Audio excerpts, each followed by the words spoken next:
गर्मी में 5 बहुओं के मिडिल क्लास ससुराल में आया पहला एसी। बस बहुत हो गया, अब नहीं होगा मुझसे इस गर्मी में काम। सच में मैं तो परेशान हो गई हूँ। दरअसल तीनों बहुएं गर्मी का सामना करते हुए एक छोटे से किचन में एक साथ मिलकर काम कर रही हैं। तनीषा आलू काटती है तो अनन्या बर्तन धो रही थी। वहीं सुप्रिया खाना बनाते वक्त कहती है कि दीदी, वो तो हमारे पूरे परिवार में इतना प्यार है कि सब छोटे से घर में साथ मिलकर रह रहे हैं, वरना तो कब का बंटवारा हो जाता। सही कहा देवरानी जी आपने। तीनों बहुएं गर्मी से परेशान होने के बावजूद आपस में हंसी मजाक करते हुए खाना बनाती हैं और थोड़ी ही देर में हॉल में बैठा कर सभी को खाना खिलाती हैं और सामने रखा कूलर चलाती हैं। बहू, तुम तीनों की हिम्मत की तो दाद देनी पड़ेगी। इतनी गर्मी में भी किचन में खड़ी होकर खाना बनाती हो, वो भी इतना टेस्टी। हाँ बहू, वरना हम लोग अगर इस गर्मी में 2 मिनट भी बिना कूलर के रह ले तो पसीने की नदियां बहने लगेंगी। अरे एक पंखे पर जिंदगी गुजारनी पड़ती तो घर में लड़ाइयाँ नहीं, खून खराबा होता। हाँ वो तो है। वैसे अभी खाना खा लीजिए, वरना काम पर जाने में देरी हो जाएगी। सुप्रिया की बात सुनकर सभी जल्दी जल्दी खाना खाना शुरू कर देते हैं और खाना खाकर अपने अपने काम पर चले जाते हैं। वहीं बहुएं भी घर के कामों में लग जाती हैं। फिर इसी तरह रात को जब सभी कूलर ऑन करके हॉल में सोते हैं तो आज मुझे बहुत गर्मी लग रही है, आज कूलर मेरी तरफ रहेगा। अरे देवरानी जी, ऐसे कैसे कूलर आपकी तरफ रहेगा? हमें भी गर्मी लग रही है, आज तो कूलर मेरी तरफ रहेगा। अरे तुम दोनों कूलर के लिए इतना झगड़ रही हो, अगर गलती से हमारे घर एसी आ गया तो फिर क्या करोगी? तीनों बहुओं की नोक झोंक सुनकर बगल में न्यूज़पेपर पढ़ रहा रामलाल कहता है, अरे तौबा तौबा, एसी आ गया तो पता है बिजली का बिल कितना आएगा। पहले कोई कूलर को बंद करो, वरना मेरा कलेजा बाहर निकल जाएगा। रामलाल की बात सुनकर सभी हंस पड़ते हैं और हमेशा की तरह पूरा परिवार एक साथ हॉल में सो जाता है। अब इसी तरह दिन बीतते हैं और फिर एक दिन बगल की पड़ोसन घर आती है। और बताओ राजवंती बहन, क्या हाल चाल है? अरे रूबी बहन, आप आइए, कैसे आना हुआ? मैं अभी बहुओं से बोलकर नींबू पानी बनवाती हूँ। राजवती रूबी का स्वागत करके उसे बिठाती हैं और तभी बहुएं नींबू पानी लेकर आती हैं। अरे आपकी तीनों बहुएं तो बहुत संस्कारी हैं, अब चौथी बहू कब ला रही हैं? एक बार कोई अच्छी लड़की मिल जाए फिर चट मंगनी पट ब्याह करवा दूंगी। मेरी नजर में एक बहुत ही संस्कारी, सुंदर और समझदार लड़की है, बिल्कुल आपकी तीनों बहुओं की तरह। बोलिए तो मैं बात करूं? अरे हाँ, क्यों नहीं, आप बात आगे बढ़ाइए। रिश्ता तय हो गया तो शादी भी करवा देंगे। वैसे भी अभिषेक कभी मेरी बात को टालेगा नहीं। ठीक है, तो आप अभिषेक का फोटो दे दीजिए, मैं रिश्ते की बात आगे बढ़ाती हूँ। रूबी की बात सुनकर राजवती तुरंत रूबी को अभिषेक का फोटो देती है और रूबी फोटो लेकर चली जाती है। कुछ दिनों में रिश्ता तय हो जाता है और धूमधाम के साथ अभिषेक की शादी आराधना के साथ हो जाती है। फिर गृह प्रवेश के वक्त, बहू अपने दाहिने पैर से गृह प्रवेश करो, आज से ये घर तुम्हारा ही है। बड़ी बहू, गृह प्रवेश करवाओ। राजवती की बात सुनकर तनीषा आरती करती है और आराधना अपने दाएं पैर से कलश गिराकर गृह प्रवेश करती है। वैसे तो हमारा पूरा परिवार एक साथ ही सोता है, लेकिन लेकिन लेकिन क्या? कृष्णी, देवरानी जी, ननद जी तो मजाक करने की आदत है उनकी। चलिए मैं आपको आपके कमरे में छोड़ देती हूँ। सुप्रिया आराधना और अभिषेक को उनके कमरे में ले जाकर छोड़ देती है और फिर पूरा परिवार सो जाता है वहीं कमरे में। मुझे इस गर्मी में नींद नहीं आ रही है। क्या आप मुझे बता सकते हैं यहाँ एसी वाला कमरा कौन सा है? अरे मैडम, आपकी शादी किसी बिजनेसमैन से नहीं बल्कि मिडिल क्लास फैमिली में हुई है। यहाँ एसी तो दूर की बात है, एक नया कूलर भी नहीं है। अच्छा, ठीक है, कोई बात नहीं। न जाने अब इस घर में मैं ऐसे कैसे एडजस्ट करूंगी। हे भगवान, अब तो सब कुछ आपके हाथ में ही है, प्लीज सब संभाल लेना। आराधना भगवान से प्रार्थना करते हुए सो जाती है और फिर अगले दिन सुबह उठकर अपनी पहली रसोई की रस्म पूरी करने के लिए किचन में पहुंचती है। अरे देवरानी जी, आप यहाँ क्या कर रही हैं? वो मैंने सोचा आज मेरी पहली रसोई है तो मैं सबके लिए सुबह सुबह उठकर आलू की सब्जी और रोटियां बना दूं। चलिए फिर हम भी आपकी मदद करवा देते हैं। इतना कहकर चारों बहुएं अलग अलग काम में लग जाती हैं और पंखा न होने की वजह से सभी को गर्मी का सामना करना पड़ रहा था। दीदी, काश हमारे किचन में भी पंखा होता तो शायद इतनी गर्मी ना लगती। देवरानी जी, एक ही कूलर है पूरे घर में, वो भी सेकंड हैंड, अब पंखा कहाँ से आएगा? हाँ, और फिर घर भी इतना मुश्किल से चल रहा है, पंखे खरीदने की बात कैसे करें? सभी की बातें सुनकर आराधना और भी ज्यादा परेशान हो जाती है और पसीने से लथपथ होकर पहली बार गर्मी में खाना बनाकर सभी को खिलाती है। बहू, हमने सोचा था तुम बड़े घर से हो, तुम्हें खाना बनाना नहीं आता होगा, लेकिन तुमने तो हमारा दिल ही जीत लिया। सच में भाभी, आपने बहुत टेस्टी खाना बनाया है। अच्छा, मेरा खाना तो हो गया, मैं काम पर जा रहा हूँ। इतना कहकर सौरभ के साथ बाकी लोग भी काम पर चले जाते हैं और रोज की तरह बहुएं घर के कामों में लग जाती हैं। इसी तरह फिर रात को अचानक घर की बिजली चली जाती है। हे भगवान, इससे अच्छा तो मैं लव मैरिज कर लेती, कम से कम एसी की हवा तो खाने को मिलती। इतनी गर्मी में मैं अब कैसे रहूंगी। आराधना पसीने से लथपथ होकर गुस्से से बाहर आती है। तभी वो सभी घर वालों को देखती है जो गर्मी को भूलकर एक साथ बैठकर हंसी मजाक कर रही थी। रामलाल हाथों से पंखा डुला रहा था। अरे आजा बहू, वहाँ अकेले काम क्या कर रही है, हम सबके साथ बैठ। अरे हाँ बहू, आकर बैठ जा। वैसे भी अंधेरे में अकेली खड़ी रहेगी ना तो भूत आकर पकड़ लेगा। सभी के सिर से पसीना टपक रहा है, लेकिन फिर भी चेहरों पर मुस्कान ने डेरा जमा रखा है, जिसे देखकर आराधना हैरान हो जाती है और जाकर सभी के बीच बैठती है। इतनी गर्मी में भी आप लोग इतनी ज्यादा रिलैक्स कैसे हैं? देवरानी जी, यहाँ ऐसा ही है, अगर घर में आग भी लग जाए तो लोगों के चेहरे पर मुस्कान दूर नहीं होती। हाँ, हम सबको तो बस साथ बैठने की देर है, आपस में प्यार ही इतना है कि हंसी मजाक कभी रुकता ही नहीं। मैं भी पागल थी जो पापा पर गुस्सा हो रही थी। पापा ने मेरे लिए अमीर घर नहीं अच्छा घर ढूंढा है। यहाँ लोग परेशानी में भी एक दूसरे का साथ देते हैं और खुश रहते हैं। मेरे घर में तो एसी होने के बावजूद चेहरों पर मुस्कान नहीं, परेशानी हुआ करती थी। ये सोचकर आराधना भी सभी के साथ घुल मिल जाती है और हंसी मजाक करना शुरू कर देती है। अब इसी तरह दिन बीतते हैं और आराधना अपने ससुराल की जिम्मेदारियां संभालने लगती है। तभी एक दिन घर के छोटे बेटे शिवम के लिए एक बहुत अच्छी लड़की का रिश्ता आता है। बेटा, अब तेरी भी उम्र हो गई है, बहुत अच्छे घर का रिश्ता आया है, तू भी अब शादी कर ले। ठीक है माँ, मुझे कोई ऐतराज नहीं है। आप लोग जहाँ कहेंगे मैं वहाँ शादी करने के लिए तैयार हूँ। चलो, शिवम तो शादी के लिए तैयार है, बहू तुम लोगों का क्या कहना है? पापा जी, जिसे शादी करनी है वो तैयार है, तो हमें क्या दिक्कत हो सकती है। इस तरह सभी घर वालों की सहमति के साथ कुछ ही दिनों में शिवम की शादी सिमरन के साथ करवा दी जाती है और इस तरह घर में 5वीं बहू का भी गृह प्रवेश होता है। बड़ी बहू, अपनी देवरानी का गृह प्रवेश करवाओ। अब मेरे जाने के बाद तो घर की जिम्मेदारी तुम्हें ही संभालनी है, तो क्यों न अभी से ही। ठीक है मामी जी, जैसा आप कहें। इतना कहकर तनीषा सिमरन का गृह प्रवेश करवाती है और फिर शिवम और सिमरन एक साथ जाकर कमरे में सो जाते हैं। पूरी रात बीतती है और फिर अगली सुबह। अरे भाभी, आज तो आपकी पहली रसोई है, क्या बना रही हैं आप खाने में? आप बताइए नरन जी, आपको क्या खाना है? आप जो फरमाइश करेंगी मैं वही बनाऊंगी। भाभी, आप एक काम कीजिए, आप मेरे लिए भिंडी आलू की सब्जी और मसालेदार। नैना अपनी फरमाइश शुरू करती है कि तभी ये सब देखकर पोछा लगा रही सुप्रिया कहती है, नहीं जी, आज पहली रसोई है, किसी का बर्थडे नहीं जो घर में इतना सारा खाना बनेगा। और फिर बिना मतलब का देवरानी जी को क्यों परेशान करना। दीदी, इसमें परेशानी वाली कोई बात ही नहीं है। अगर ननन जी को आलू भिंडी की सब्जी और मसालेदार खाना खाना है तो मैं बना दूंगी, मुझे कोई एतराज नहीं। इतना कहकर सिमरन किचन में जाती है और बिना किसी की मदद के खाना बनाना शुरू कर देती है। एक ही पंखा होने की वजह से बार बार सिमरन साड़ी के पल्लू से अपना पसीना पोंछती है। गर्मी इतनी ज्यादा लग रही है, लेकिन मेरे होते हुए मैं जेठानी जी को क्यों परेशान करूं।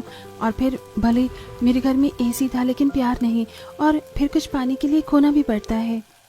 सिमरन शादी करके बहुत खुश थी क्योंकि वो पहले अपने चाचा चाची के साथ रहती थी और उनके तानों से वो परेशान हो जाया करती थी। इसलिए वो अपने ससुराल आकर सभी का दिल जीतने की कोशिश करना शुरू कर देती है और टेस्टी खाना बनाकर सभी को खिलाती है। देवरानी जी, मानना पड़ेगा, आपने अकेले इतना टेस्टी खाना बनाया है। वैसे आप बैठी क्यों हैं? हम सबके साथ खाना खाइए। अरे नहीं नहीं जेठानी जी, पहले आप लोग खा लीजिए, फिर मैं सबको खिलाकर बाद में खा लूंगी।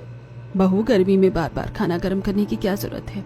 तो इस घर की बहू नहीं बल्कि बेटी है। चल, हम सबके साथ बैठकर खाना खा। हाँ देवरानी जी, आपको भूखे रहने की कोई जरूरत नहीं है। आज से आप हम सबके साथ बैठकर ही खाना खाएंगे। मामी जी, लोग ससुराल में शादी करके दुखी होते हैं, लेकिन आप जैसा परिवार पाकर मैं बहुत खुश हूँ। इतना कहकर सिमरन सभी के साथ एक ही कूलर के सामने बैठकर खाना खाती है और फिर दोपहर में सिमरन कपड़े धोने लगती है। पूरी 2 बाल्टी कपड़े हैं, जल्दी जल्दी सारे कपड़े धो लेती हूँ, फिर रात में खाने की तैयारी भी करनी है। और आज तो सब छत पर सोने वाले हैं, छत पर भी गद्दा बिछाना पड़ेगा। ये सोचकर सिमरन बाथरूम में रखे सारे कपड़े धोने लगती है। तभी वहाँ तनीषा आती है। ये क्या देवरानी जी, आप सारे कपड़े अकेले धो रही हैं? दीजिए, मैं आपकी थोड़ी मदद कर देती हूँ। अरे नहीं नहीं जेठानी जी, इसकी कोई जरूरत नहीं है, बल्कि अगर आपके भी कोई कपड़े हो तो दे दीजिए, मैं धो देती हूँ। अरे नहीं नहीं देवरानी जी, आपकी शादी कल ही हुई थी और आप आज से ही घर की जिम्मेदारियां ऐसे संभाल रही हैं जैसे घर की बड़ी बहू हैं आप। सच में देवा जी बहुत लकी हैं जो उनकी शादी आपसे हुई है। इतना कहकर तनीषा वहां से चली जाती है और सिमरन सारे कपड़े धोकर सुखाती है और धीरे धीरे घर की सारी जिम्मेदारियों को बखूबी संभालने लगती है। और फिर एक दिन, एक तो इतनी ज्यादा गर्मी लग रही है, ऊपर से पैर भी साथ नहीं दे रहा। इतना दर्द हो रहा है कि अब सहा नहीं जा रहा। बेचारी बहुओं को भी नहीं कह सकती। सुबह शाम एक छोटे से पंखे की हवा में किचन में काम करते करते वो भी परेशान हो जाती होंगी। राजवती अपना दर्द सहकर सोने की कोशिश कर रही थी कि तभी वहां हाथ में तेल की कटोरी लेकर सिमरन साथ ही चारों बहुएं आती हैं। दीजिए मम्मी जी, मैं आपके पैर दबा देती हूँ। हाँ, और मैं आपका सर दबा देती हूँ। अरे नहीं नहीं बहू, इसकी क्या जरूरत है। हाँ, फिर हम पांचों के होते हुए आपको दर्द सहना पड़े तो हम किस काम के हैं। इतना कहकर सुप्रिया और सिमरन राजवती के पैर दबाने लगती हैं। वहीं अनन्या और आराधना कूलर चलने के बावजूद तेज गर्मी की वजह से हाथ का पंखा डुलाती हैं और तनीषा सिर में मालिश करती है। सच में बहू, मैंने अगले जन्म में जरूर कोई पुण्य का काम किया होगा। भगवान ने मुझे इतनी प्यारी प्यारी 5 बहुओं से नवाजा है और सिमरन बहू, तुझे पाकर तो मैं बहुत खुश हूँ। मम्मी जी, भले ही मैं नई नवेली बहू हूँ, लेकिन आपको कभी शिकायत का मौका नहीं दूंगी। मैं इस घर पर बोझ नहीं बनूंगी। देवरानी जी, इस घर में कोई भी एक दूसरे के ऊपर बोझ नहीं, बल्कि एक दूसरे का सहारा है। और देखना, एक दिन हम इस गरीबी से भी छुटकारा पा जाएंगे। सभी हॉल में राजनीति की सेवा करते हुए कूलर चलाकर बातें कर रहे थे। तभी वहां रामलाल आता है और कूलर चलता देखकर अपने सीने पर हाथ रख लेता है। अरे दैया, कोई कूलर बंद करो भाई। दिन भर कूलर चलेगा तो मुझे तो हार्ट अटैक ही आ जाएगा। रामलाल की बात सुनकर फिर से एक बार घर में हंसी के ठाके गूंज उठते हैं। पूरा परिवार गर्मी में भी खुश रहने की कोशिश नहीं छोड़ता, लेकिन फिर धीरे धीरे गर्मी इतनी ज्यादा बढ़ जाती है और फिर एक दिन जब 5 बहुएं किचन में पसीने से लथपथ होकर काम कर रही थी, तब आज तो ऐसा लग रहा है ये गैस नहीं बल्कि सूरज का छोटा रूप है। सच में आज तो इतनी गर्मी है कि 4 लीटर पानी पीने के बावजूद गला सूखा ही है। ऊपर से ये पंखा भी नहीं है जो थोड़ी सी सुकून की सांस ले सके। ये आप लोग दो क्यों दिखाई दे रहे हैं? ये मेरा सर अचानक घूम क्यों रहा है? सुप्रिया तुरंत सिर पर हाथ रखती है और अचानक चक्कर खाकर गिर जाती है। देवरानी जी, आप ठीक तो हैं? क्या हो गया आपको? देवरानी जी बेहोश कैसे हो गई?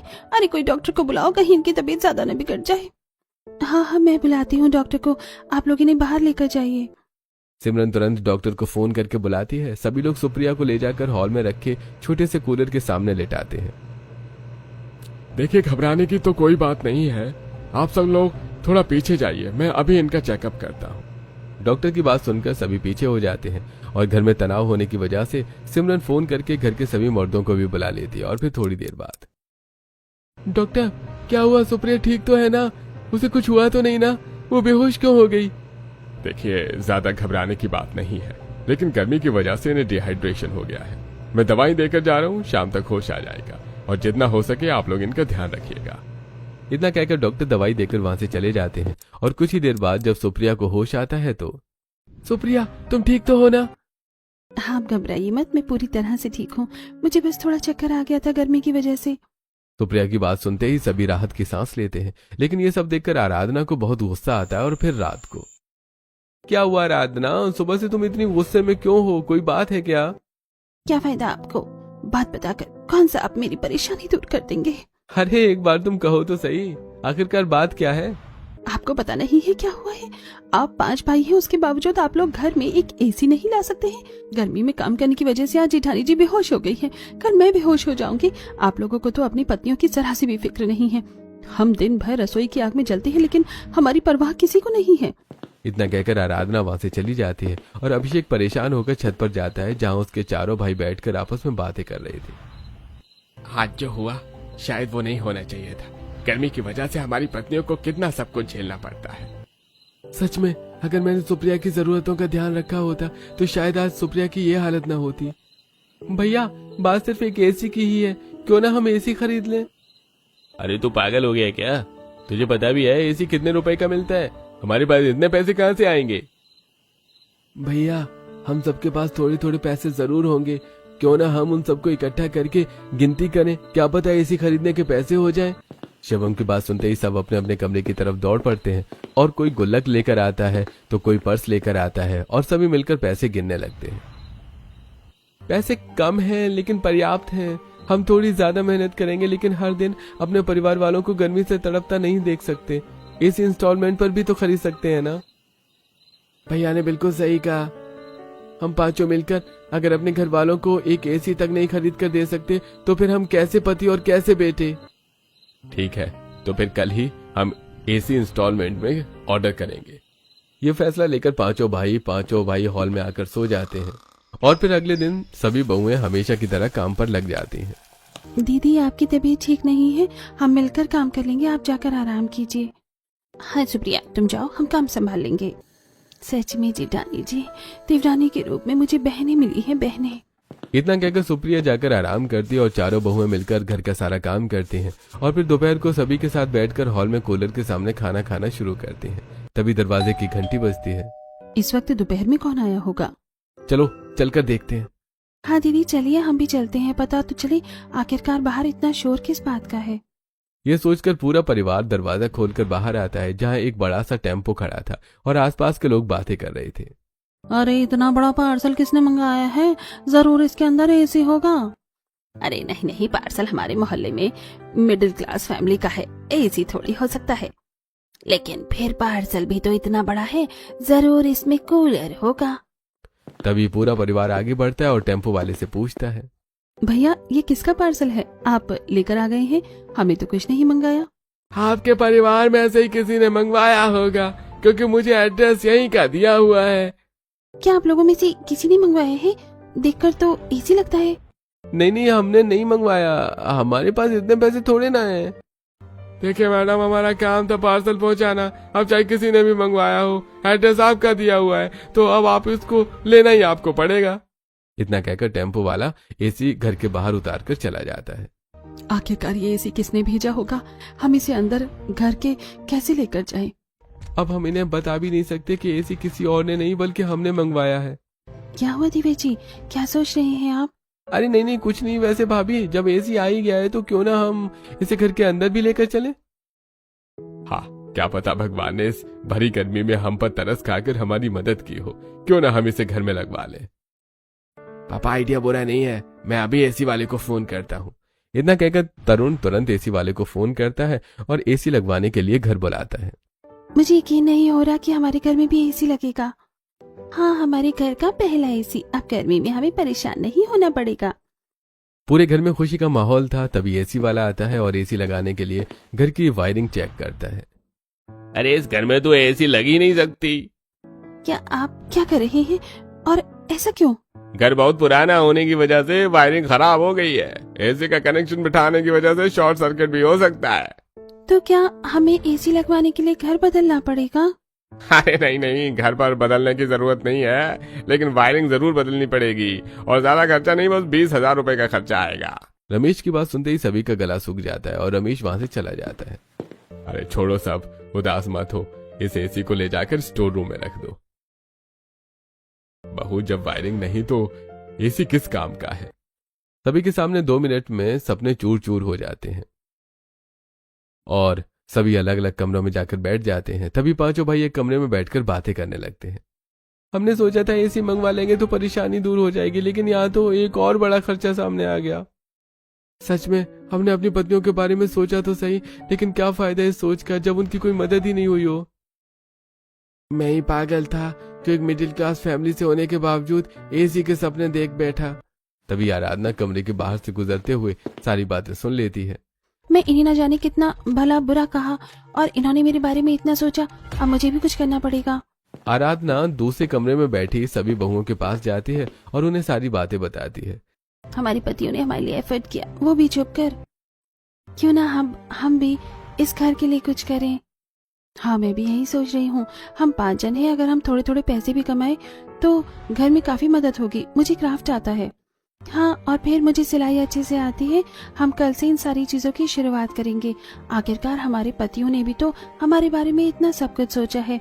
उन्होंने हमारे लिए एसी खरीदा है, अब कनेक्शन हम लगवाएंगे। ये फैसला लेकर पांचों बहुएं हॉल में जाकर सभी के साथ सो जाती हैं और फिर कुछ दिनों बाद, अरे बहू, इतने सारे आम किसने मंगवाए हैं? हाँ, और ये ब्लाउज के पीस क्यों मंगवाए गए हैं? तभी दौड़ते हुए वहाँ पांचों बहुएं आती हैं। मम्मी जी, पापा जी, ये हमने मंगवाए हैं। आज से हम अपना बिजनेस शुरू करेंगे। क्या बिजनेस? कैसा बिजनेस? मम्मी जी, आज से हम पांचों सबका सपना पूरा करने के लिए एक साथ अलग अलग तरह से मेहनत करेंगे और देखिएगा एक दिन इस घर में एसी जरूर लगेगा। बहू, वो तो सब ठीक है, लेकिन इतने सारे आम के पैसे कहाँ से आए? वो मम्मी जी, दरअसल जब हमने ये फैसला लिया था तो अगले दिन उसके हम उधार से आम खरीदने दुकान पर गए थे, लेकिन फिर तभी। यहाँ मैं आम बेच रहा हूँ, बात नहीं कर रहा हूँ। जो तुम्हें मुफ्त के दे दूं, पहले पैसे दो। हे भगवान, अब हम क्या करेंगे? दीदी आप परेशान मत होइए, मेरी शादी में मुझे पापा ने बहुत सारे गहने दिए थे, हम उनमें से कोई एक गिरवी रख देते हैं। लेकिन देवरानी जी, जेठानी जी, आप चिंता मत कीजिए, जब हमारा बिजनेस कामयाब हो जाएगा हम उसे छुड़वा लेंगे। ये फैसला लेकर आराधना अपने सोने के कंगन गिरवी रखती है और अगले दिन 30 किलो आम मंगवाती है। बहू, तुम लोग हमारे लिए इतना सब कुछ सोच रही हो, देखना भगवान तुम्हारी मेहनत को बेकार नहीं जाने देंगे। हाँ मम्मी जी, आपके आशीर्वाद से हमारी मेहनत जरूर कामयाब होगी। इतना कहकर बहुएं आम घसीटते हुए किचन में ले आती हैं और एक साथ बैठकर काटने लगती हैं। जेठानी जी, आपका अचार बनाने का आइडिया बहुत अच्छा है। आम का मौसम है, गर्मी भी इतनी ज्यादा है, सब अचार खरीदेंगे। हाँ, बस एक बार सारे आमों को काटकर धूप में सुखा दो, फिर काम भी आसान हो जाएगा। तभी वहाँ फोन हाथ में लिए व्लॉग बनाते हुए सिमरन आती है। हेलो गाइस, ये देखिए, आज से हम पांचों बहुएं मिलकर मिडिल क्लास घर में इसी का सपना देख रही हैं और जल्द ही इसे पूरा भी करेंगी। अरे देवरानी जी, आप ब्लॉग बना रही हैं? हाँ, आज से मैं ब्लॉग बनाऊंगी। वैसे दोस्तों, पता है आपको इस रसोई में गर्मी इतनी ज्यादा है कि रोटियां भी चिल्ला कर कहती हैं, प्लीज मुझे मत सेको, मुझे मत सेको। सभी जोर जोर से हंसने लगते हैं और कुछ ही देर में आम काटकर धूप में सुखाते हैं। दीदी, मैं आसपास से लेकर रिश्तेदारों तक सबको बता देती हूँ, आज से हमने अपना बिजनेस शुरू किया है ताकि हमें अचार और बाकी सामानों के ऑर्डर्स मिल सके। अरे ऑर्डर से याद आया, मुझे ब्लाउज भी तैयार करना है, मैं जाकर सिलाई करती हूँ। इतना कहकर सुप्रिया घर के छोटे से कोने में सिलाई शुरू कर देती है।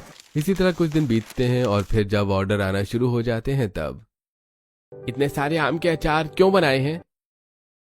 और ये इतने सारे ब्लाउज के पीस क्यों हैं भाभी? हम पांचों ने मिलकर अलग अलग बिजनेस शुरू किया है। अचार, ब्लाउज और ये क्राफ्ट बेचने के लिए तैयार किया गया है। मतलब आप सब घर के काम के साथ अपना सपना पूरा करने के लिए इतनी मेहनत कर रही हैं, तो फिर तो हमारा भी फर्ज बनता है कि हम आपका हाथ बटाएं। दीजिए अचार, मैं डिलीवर कर दूंगा। हाँ, और ये ब्लाउज साथ ही कुर्ती सुष्मिता काकी तक मैं पहुंचा दूंगा। तो फिर ये कुछ राखियां भी ले जाइए। काम पर जाते वक्त रास्ते में एक ब्रांच खुला मिलेगा, मीशो, वहां दे दीजिएगा। इस तरह सभी के पति सभी की मदद करने का फैसला लेते हैं और कोई अचार डिलीवर करने तो कोई ब्लाउज देने और कोई राखियां पहुंचाने निकल पड़ता है। फिर एक रात, अरे सुप्रिया दीदी, आप इस तरह कब तक सिलाई करते रहिएगा? रात काफी हो गई है, सो जाइए। मैं सो जाती, लेकिन यही वक्त है ग्राहकों का भरोसा बढ़ाने का। ऑर्डर लेट हुआ तो क्या पता दोबारा न मिले। तो भी देवरानी जी, हम भी आपकी मदद करते हैं। अगर रातों की नींद खराब होगी तो हम पांचों की। इतना कहकर सभी बहुएं मिलकर सुप्रिया की सिलाई में मदद करवाने लगती हैं। और फिर अगले दिन, अरे अनन्या और आराधना, तुम दोनों कूलर बंद करके क्यों बैठी हो इतनी गर्मी में? देवरानी जी, मैं राखियां बना रही हूँ, अगर हवा से मोती इधर उधर हो गई तो नुकसान हो जाएगा। अच्छा, और आराधना तुम क्या कर रही हो? कलर से खेल रही हो? नहीं दीदी, मैं कलर आर्ट बना रही हूँ। शादी से पहले मैं ये सिर्फ टाइम पास के लिए बनाया करती थी। ये देखिए, मैंने गणपति जी और लक्ष्मी जी बनाए हैं। वाह आराधना, तुम तो कला की मूर्ति निकली। सच में देखना, एक दिन हम सबकी मेहनत जरूर रंग लाएगी। इसी तरह दिन बीतते हैं, बहुएं लगातार मेहनत करती हैं और फिर धीरे धीरे पैसे आने शुरू हो जाते हैं। फिर एक दिन जब पांचों बहुएं मार्केट से सामान लेने जाती हैं। अरे बेटा, तुम ही हो ना जो राखी बनाकर ऑनलाइन बेचा करती हो? क्या तुम मुझे ऑफलाइन भी राखियां दे सकती हो? मैं तुम्हें थोड़े ज्यादा पैसे दे दूंगा। नहीं नहीं, ज्यादा पैसों की जरूरत नहीं है, आप कल घर आकर राखियां ले जाइएगा। आराधना की बात सुनकर राजेश खुश होकर वहां से चला जाता है और पांचों बहुएं कपड़े की दुकान पर पहुंचती हैं। अरे आप लोग आइए आइए और जल्दी बताइए, आज कौन से ब्लाउज के कलर के पीस दिखा दूं? भैया, आज ब्लाउज नहीं, कुर्ती के पीस दिखाइए, और हो सके तो पटियाला के भी। हाँ, अभी दिखाता हूँ। वीरेंद्र अलग अलग सूट के पीस दिखाता है और वो उन्हें पसंद करके खरीदती हैं। और फिर जब वापस लौटने लगती हैं तभी रास्ते में, पैसे तो आने लगे हैं लेकिन थकान भी बहुत होती है। हाँ, और ऊपर से गली गली घूमकर सामान इकट्ठा करने में भी कितनी मेहनत लगती है। अब कामयाब होने के लिए रास्ते में कांटे तो बिछे ही रहेंगे, थोड़ी मुश्किलों का सामना तो करना ही पड़ेगा। तभी रास्ते में एक छोटी सी बच्ची दौड़ते हुए सिमरन के पास आ जाती है। दीदी दीदी, आप ही है ना वो जो ब्लॉग वाली सिमरन दीदी है? हाँ, मैं ही हूँ, लेकिन तुम कौन हो? दीदी, मैं आपके वीडियो देखती हूँ। आपके चैनल का नाम मेरे मिडिल क्लास फैमिली के सपने है ना, देखना एक दिन बड़े होकर मैं भी अपने मम्मी पापा के सपने पूरे करूंगी। इस तरह धीरे धीरे बहुओं की मेहनत रंग लाने लगती है। बहुएं मिलकर सिलाई से लेकर कंटेंट क्रिएटर, ब्लाउज से लेकर सूट और राखी से लेकर हैंडमेड ज्वेलरी तक का सफर तय कर लेती हैं। कुछ हफ्ते बीतते हैं और फिर एक दिन। बहू, आज तुम सब इतनी ज्यादा खुश क्यों हो? मम्मी जी, आज हम सबका सपना पूरा होने वाला है। तनीषा इतना कहती है कि तभी रमेश आता है और घर की पूरी वायरिंग ठीक करने लगता है। अरे बहू, तुमने रमेश को क्यों बुलवाया? पता भी है वायरिंग ठीक करवाने में कितना खर्चा होगा। पापा जी, आज हम सबकी मेहनत रंग ले आई है। मेरे YouTube से पैसे भी आ गए हैं और जितने पैसे इकट्ठा किया उन सबको मिलाकर आज घर में एसी जरूर लग जाएगा। ये सुनते ही सभी खुश हो जाते हैं। सभी बहुएं मिलकर किचन में टेस्टी टेस्टी पकवान बनाने लगती हैं और वहीं रमेश एसी फिट करके चला जाता है। जल्दी जल्दी सारा काम कर लेते हैं, फिर पहली बार एसी की हवा में बैठकर खाना खाएंगे। हाँ, आज तो रोटियां भी गोल बनेंगी, सब्जी भी टेस्टी बनेगी। आज भी पांचों बहुओं के सिर से पसीना टपक रहा है, लेकिन आंखों में सपना पूरा होने की चमक भी थी। और फिर कुछ ही देर में बहुएं खाना बनाकर सभी के साथ जमीन पर बैठकर खाना शुरू करते हैं कि तभी, अरे तुम लोगों ने इतनी मेहनत जिसके लिए की है उसका इस्तेमाल करना ही भूल गए। अरे हाँ भाभी, आपने तो एसी अभी तक नहीं चलाया। रुके, मैं अभी एसी चलाती हूँ। इतना कहकर पायल पहली बार एसी का रिमोट उठाती है और एसी ऑन करती है। एसी की ठंडी ठंडी हवा पूरे घर में धीरे धीरे फैल जाती है। मानना पड़ेगा, तुम लोगों ने साबित कर दिया, रिश्तों में अगर प्यार और एकता हो तो कोई भी चीज नामुमकिन नहीं होती। हाँ, आज आप सबके साथ और विश्वास की वजह से इस घर में एसी लग पाया है। बहू, तुम लोगों ने सिर्फ सपना ही नहीं देखा बल्कि सपना पूरा भी किया है। आज मैं गर्व से कह सकती हूँ कि तुम पांचों मेरी बहू हो। पूरा परिवार भावुक हो जाता है और सभी खाना खाकर पहली बार एसी की ठंडी ठंडी हवा में चैन की नींद सोते हैं। पहली बार किसी के चेहरे पर ना उदासी है और ना ही पसीना। इसी तरह पूरा रात बीतती है और फिर अगली सुबह ऐसा लग रहा है जैसे बरसों के बाद सोकर उठे हैं। सच में मम्मी जी, कितना ज्यादा अच्छा लग रहा है, बिल्कुल फ्रेश फ्रेश। सच में एसी की हवा में सोने का तो मजा ही अलग है। आज से हम सब हमेशा एसी ऑन करके ही सोएंगे। क्यों पापा, अब बिजली का बिल आसमान नहीं छुएगा क्या? अरे छुएगा, लेकिन अब मेरे बेटों के साथ मेरी बहुएं भी तो हैं, कंधे से कंधा मिलाकर जिम्मेदारी उठाने के लिए। रामलाल की बात सुनकर सभी के चेहरे पर मुस्कुराहट आ जाती है और पूरा परिवार गर्मी को भूल खुशी खुशी एसी में सोने लगता है। तभी एक रात अचानक लाइट चली जाती है। लो जी, पहले गर्मी से परेशान थे और अब एसी बंद होने से सच में एसी में सोने की इतनी आदत हो गई है कि लाइट जाने से ज्यादा दुख एसी बंद होने का है। अच्छा, मतलब 2 हफ्ते एसी की हवा क्या लगी, सबकी आदतें बिगड़ गई हैं। चलो आज गर्म हवा में ही सो जाते हैं, छत पर जाकर पहले की तरह। रामलाल की बात सुनकर पूरा परिवार हंसी मजाक करते हुए छत पर जाकर लेटते हैं और सभी तारों को और देखने लगते हैं। मुश्किल था लेकिन हमने कर दिखाया। जब साथ पूरे परिवार का हो तो चीज कभी नामुमकिन नहीं होती। आज पूरे हुए सपने सिर्फ सपने नहीं बल्कि यादें हैं। निशानी है बहुओं की मेहनत की, बेटों की जिम्मेदारियों की और बड़ों के आशीर्वाद और साथ की। इस तरह एक मिडिल क्लास परिवार अपने घर में एसी लगाने का सपना पूरा करता है। पहली बार बिजली जाने के बावजूद चेहरों पर पसीना नहीं बल्कि सुकून भरी सांसों का एहसास और सपने पूरे होने की चमक है।